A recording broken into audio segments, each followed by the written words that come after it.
पुढील प्रश्नांची सविस्तर उत्तरे लिहा. कीर्तनाचे स्वरूप स्पष्ट करा.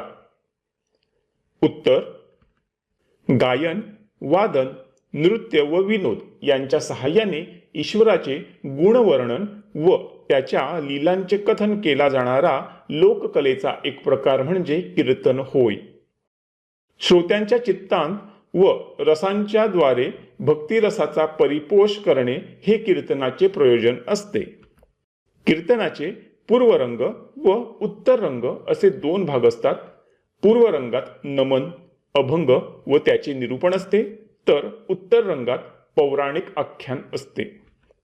कीर्तनाने धर्मप्रसाराबरोबरच सामाजिक ऐक्याचे, दोष दिग्दर्शनाचे व लोकशिक्षणाचेही कार्य केले.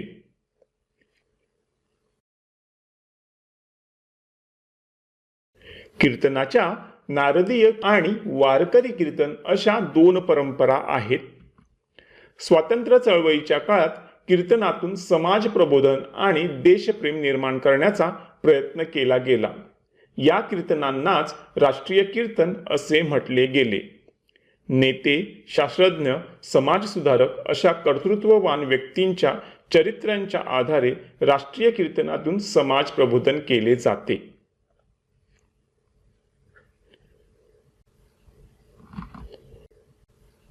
इथे आपला हा व्हिडिओ कंप्लीट झालेला आहे. तुम्ही आपल्या चॅनलला आठवणीने सबस्क्राईब करा, ह्या व्हिडिओला लाईक करा आणि ह्या व्हिडिओला तुमच्या मित्रमैत्रिणींसोबत शेअर करा आणि कमेंटमध्ये लिहा श्री स्वामी समर्थ.